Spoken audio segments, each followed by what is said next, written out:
CHAPTER XI of Crusaders of New France by William Bennett Munro. Is in the public domain. Chapter 11. How the People Lived. In New France there were no privileged orders. This indeed was the most marked difference between the social organization of the home land and that of the colony. There were social distinctions in Canada, to be sure, but the boundaries between different elements of the population were not rigid. There were no privileges based upon the laws of the land, and no impenetrable barrier separated one class from another. Men could rise by their own efforts or come down through their own defaults. Their places in the community were not determined for them by the accident of birth, as was the case in the older land.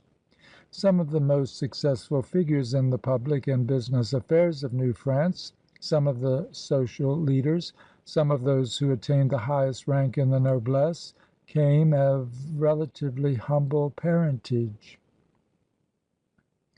In France of the 16th and 17th centuries, the chief officials of state, the seigneurs, the higher ecclesiastics, even the officers of the army and the marine, were always drawn from the nobility.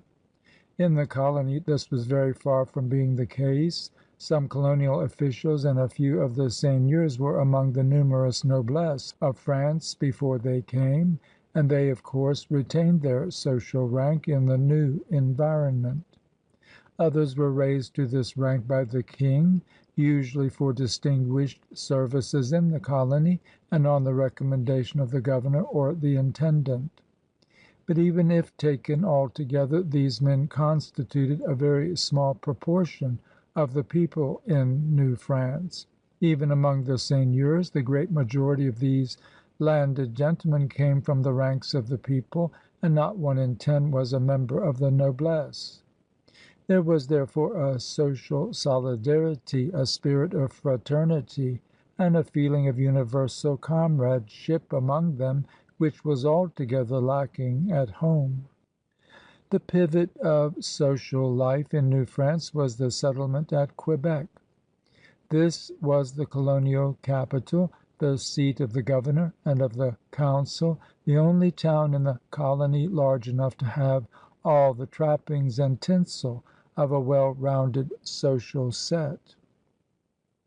Here, too, came some of the seigneurs to spend the winter months, the royal officials, the officers of the garrison, the leading merchants, the judges, the notaries, and a few other professional men.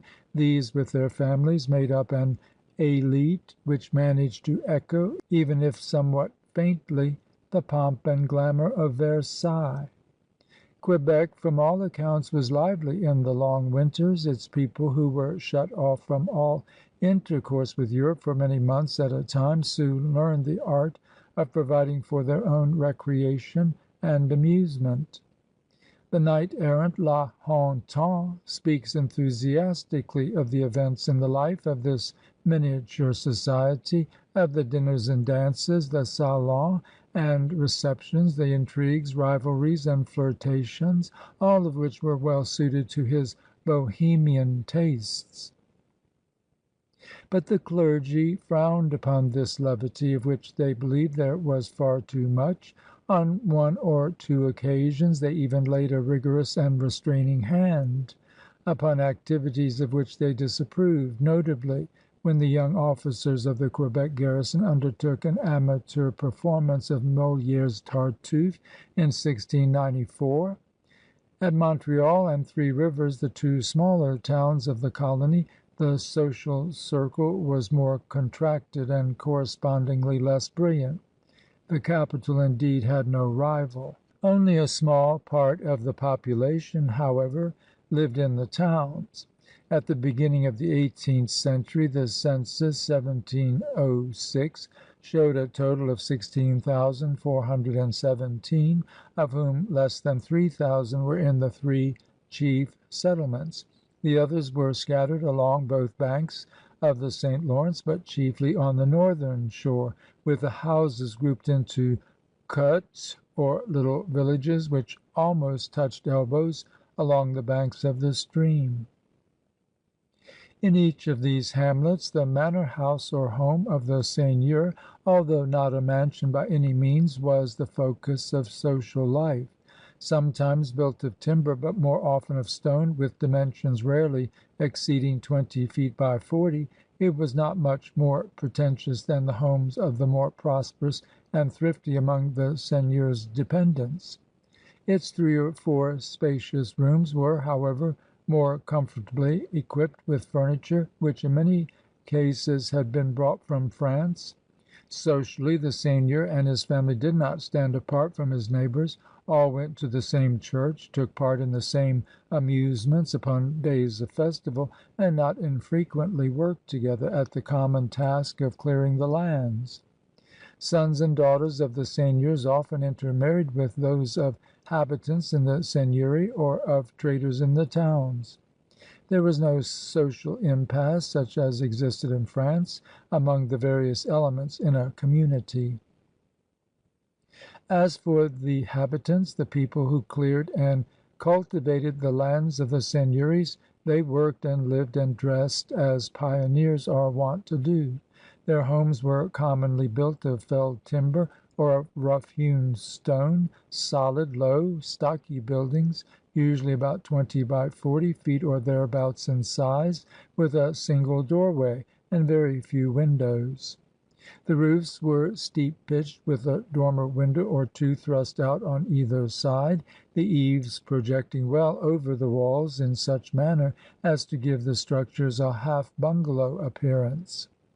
With almost religious punctuality the habitants whitewashed the outside of their walls every spring, so that from the river the country houses looked trim and neat at all seasons. Between the river and the uplands ran the roadway, close to which the habitants set their conspicuous dwellings, with only in rare cases a grass plot or shade tree at the door. In winter they bore the full blast of the winds that drove across the expanse of frozen stream in front of them. In summer the hot sun blazed relentlessly upon the low roofs. As each house stood but a few rods from its neighbor on either side, the colony thus took on the appearance of one long straggling village street.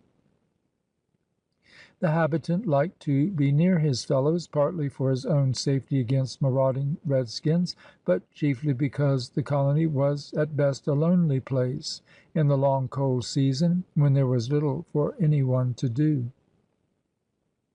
Behind each house was a small addition used as a storeroom. Not far away were the barn and the stable, built always of untrimmed logs, the intervening chinks securely filled with clay or mortar.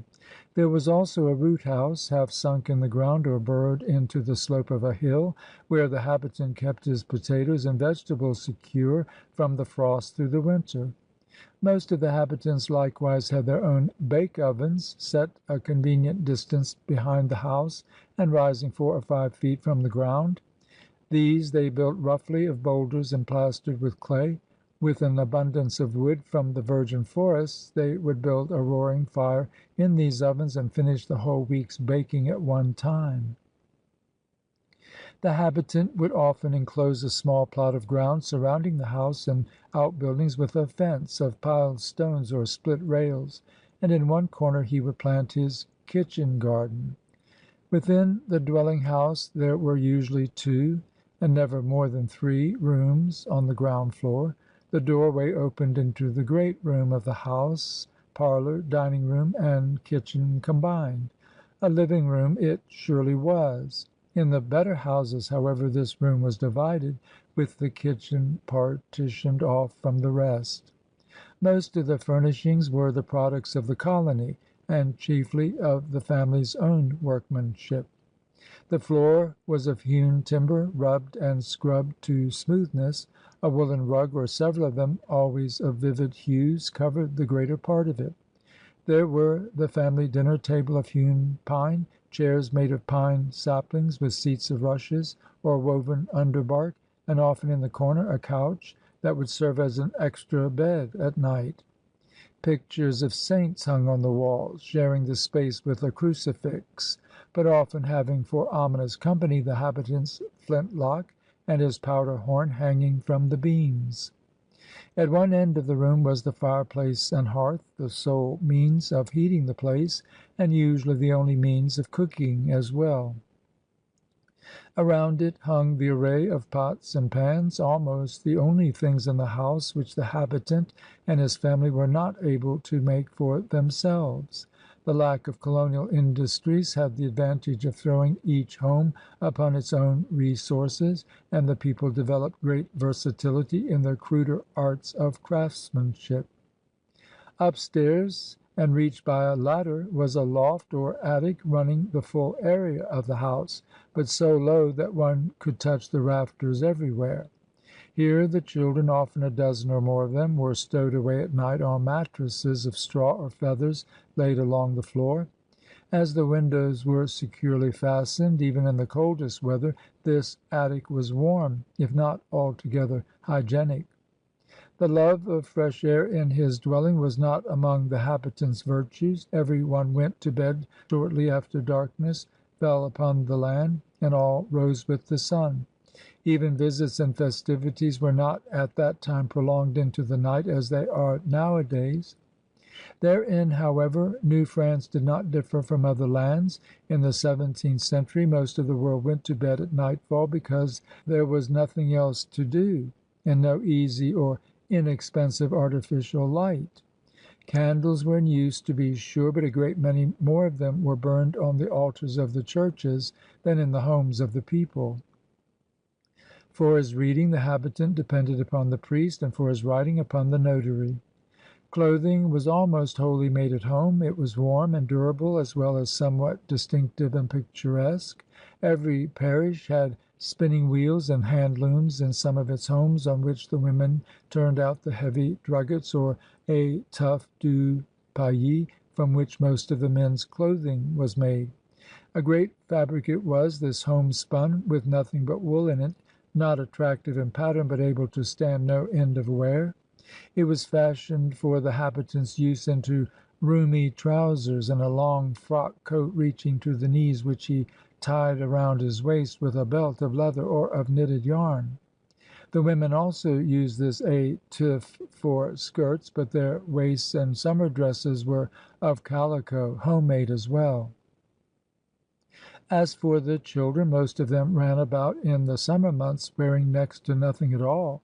A single garment without sleeves and reaching to the knees was all that covered their nakedness. For all ages and for both sexes there were furs in plenty for winter use. Beaver skins were cheap, in some years about as cheap as cloth. When properly treated they were soft and pliable, and easily made into clothes, caps, and mittens. Most of the footwear was made at home, usually from deer hides. In winter every one wore the bottes sauvages, or oiled moccasins laced up halfway or more to the knees. They were proof against cold and were serviceable for use with snowshoes. Between them and his feet the habitant wore 2 or more pairs of heavy woolen socks made from coarse homespun yarn. In summer the women and children of the rural communities usually went barefoot, so that the soles of their feet grew as tough as pigskin. The men sometimes did likewise, but more frequently they wore in the fields or in the forest clogs made of cowhide. On the weekdays of summer every one wore a straw hat, which the women of the household spent part of each winter in plaiting. In cold weather the knitted toque, made in vivid colors, was the great favorite. It was warm and picturesque. Each section of the colony had its own color. The habitants in the vicinity of Quebec wore blue toques, while those around Montreal preferred red. The apparel of the people was thus in general adapted to the country, and it had a distinctiveness that has not yet altogether passed away. On Sundays and on the numerous days of festival, however, the habitant and his family brought out their best. To Mass the men wore clothes of better texture and high beaver hats. The women appeared in their brighter plumage of dresses with ribbons and laces imported from France. Such finery was brought over in so large a quantity that more than one memoir to the home government censured the spirit of extravagance, of which this was one outward manifestation. In the towns the officials and the well-to-do merchants dressed elaborately on all occasions of ceremony, with scarlet cloaks and perukes, buckled slippers, and silk stockings. In early Canada there was no austerity of garb such as we find in Puritan New England. New France on a jour de fête was a blaze of color. As for his daily fare, the habitant was never badly off, even in the years when harvests were poor. He had food that was more nourishing and more abundant than the French peasant had at home. Bread was made from both wheat and rye flour, the product of the seigneurial mills. Corn cakes were baked in Indian fashion from ground maize. Fat salted pork was a staple during the winter, and nearly every habitant laid away each autumn a smoked supply of eels from the river. Game of all sorts he could get with little trouble at any time, wild ducks and geese, partridges, for there were in those days no game laws to protect them. In the early winter, likewise, it was indeed a luckless habitant who could not also get a caribou or two for his larder. Following the Indian custom, the venison was smoked and hung on the kitchen beams, where it kept for months until needed. Salted or smoked fish had also to be provided for family use, since the usages of the church required that meat should not be used upon numerous fast days. Vegetables of many varieties were grown in New France, where the warm, sandy, virgin soil of the St. Lawrence region was splendidly suited for this branch of husbandry. Peas were the great standby, and in the old days whole families were reared upon soupe aux pois, which was, and may even still be said to be, the national dish of the French Canadians. Beans, cucumbers, melons, and a dozen other products were also grown in the family gardens. There were potatoes, which the habitant called patates and not pommes de terre, but they were almost a rarity until the closing days of the old regime. Wild fruits, chiefly raspberries, blueberries, and wild grapes, grew in abundance among the foothills and were gathered in great quantities every summer. There was not much orchard fruit, although some seedling trees were brought from France and had managed to become acclimated. On the whole, even in the humbler homes, there was no need for any one to go hungry. The daily fare of the people was not of great variety, but it was nourishing, and there was plenty of it, save in rare instances. More than one visitor to the colony was impressed by the rude comfort in which the people lived, even though they made no pretense of being well-to-do. In New France, wrote Charlevoix, poverty is hidden behind an air of comfort, while the gossipy La Hontan was of the opinion that the boors of these seigneuries live with greater comfort than an infinity of the gentlemen in France. Occasionally, when the men were taken from the fields to serve in the defense of the colony against the English attacks, the harvests were small, and the people had to spend the ensuing winter on short rations. Yet, as the authorities assured the king, they were robust, vigorous, and able in time of need to live on little. As for beverages, the habitant was inordinately fond of sour milk. Tea was scarce and costly. Brandy was imported in huge quantities, and not all this eau de vie, as some writers imagine, went into the Indian trade. The people themselves consumed most of it. Every parish in the colony had its grog shop. In 1725 the king ordered that no parish should have more than two. Quebec had a dozen or more, and complaint was made that the people flocked to these resorts early in the morning, thus rendering themselves unfit for work during most of the day, and soon ruining their health into the bargain. There is no doubt that the people of New France were fond of the flagon, for not only the priests but the civil authorities complained of this failing. Idleness, due to the numerous holidays and to the long winters, combined with the tradition of hospitality to encourage this taste. The habitants were fond of visiting one another, and hospitality demanded on every such occasion the proffer of something to drink. On the other hand, the scenes of debauchery which a few chroniclers have described were not typical of the colony the year round. When the ships came in with their cargoes, there was a great indulgence in feasting and drink, and the excesses at this time were sure to impress the casual visitor. But when the fleet had weighed anchor and departed for France, there was a quick return to the former quietness and to a reasonable measure of sobriety. Tobacco was used freely. Every farmer, Roquemont, plants a quantity of tobacco near his house because it is universally smoked. Boys of 12 years of age often run about with the pipe in their mouths. The women were smokers, too, but more commonly they used tobacco in the form of snuff. In those days, as in our own, this French Canadian tobacco was strong stuff, cured in the sun till the leaves were black, and when smoked emitting an odor that scented the whole parish. The art of smoking a pipe was one of several profitless habits which the Frenchman lost little time in acquiring from his Indian friends. This convivial temperament of the inhabitants of New France has been noted by more than one contemporary. The people did not spend all their energies and time at hard labor. From October, when the crops were in, until May, when the season of seed time came again, there was indeed little hard work for them to do. Aside from the cutting of firewood and the few household chores, the day was free, and the habitants therefore spent it in driving about and visiting neighbors, drinking and smoking, dancing and playing cards. Winter, accordingly, was the great social season in the country as well as in the town. The chief festivities occurred at Michaelmas, Christmas, Easter, and May Day. Of these, the first and the last were closely connected with the seigneurial system. On Michaelmas the habitant came to pay the annual rental for his lands. On May Day he rendered the Maypole homage, which has been already described. Christmas and Easter were the great festivals of the Church, and as such were celebrated with religious fervor and solemnity.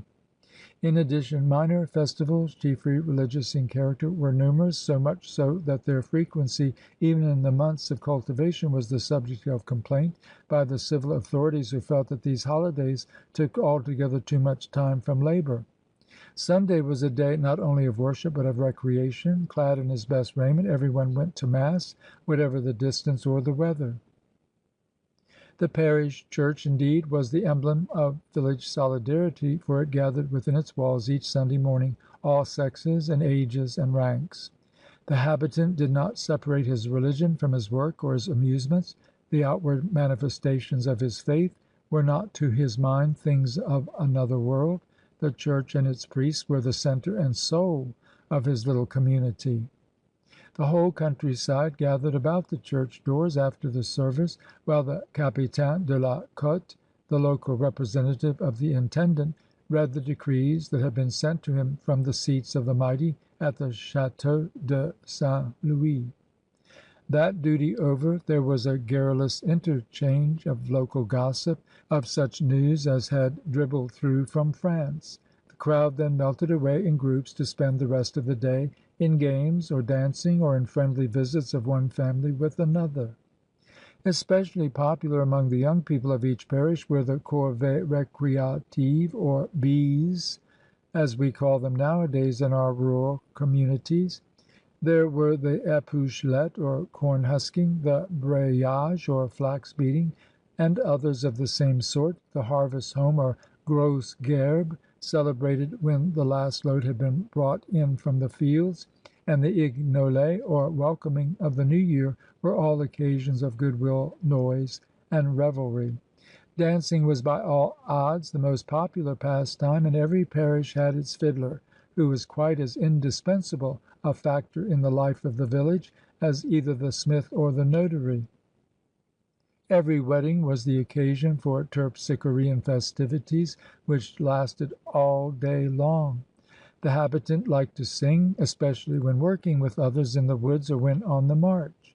The voyageurs relieved the tedium of their long journeys by breaking into song at intervals, but the popular repertoire was limited to a few folk songs, most of them songs of old France. They were easy to learn, simple to sing, but sprightly and melodious. Some of them have remained on the lips and in the hearts of the French Canadian race for over 200 years. Those who do not know that Clairefontaine and Ma Boule Roland have never known French Canada. The forestier of today still goes to the woods chanting the Malbrouck s'en va t en guerre, which his ancestors caroled in the days of Blenheim and Malplaquet.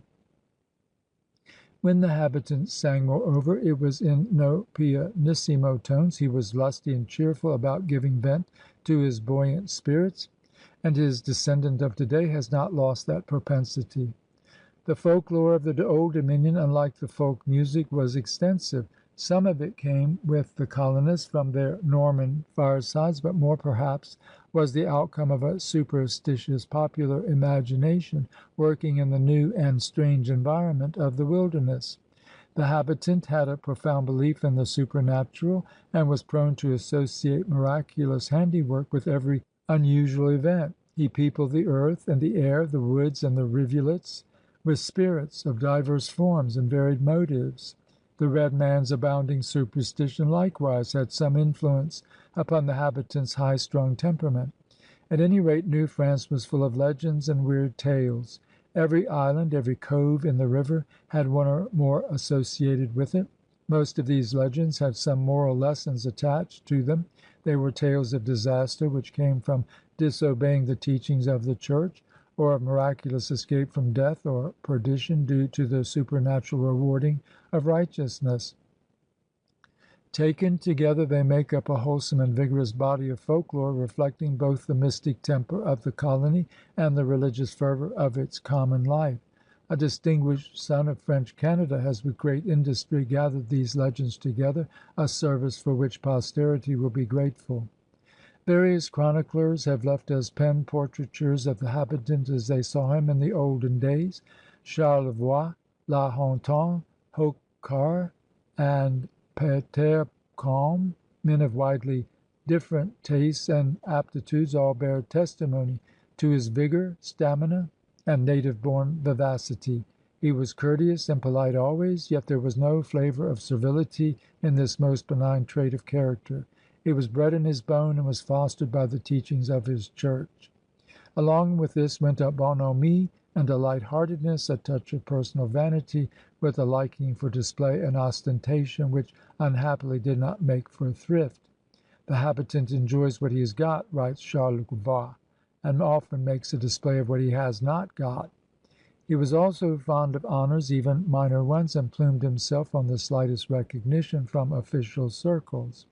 Habitants who by years of hard labor had saved enough to buy some uncleared seigneury strutted about with the airs of genuine aristocrats, while their wives, in the words of Governor Denonville, essayed to play the fine lady. More than one intendant was amused by this broad streak of vanity in the colonial character. "Everyone here," wrote Munro, "begins by calling himself an esquire and ends by thinking himself a nobleman."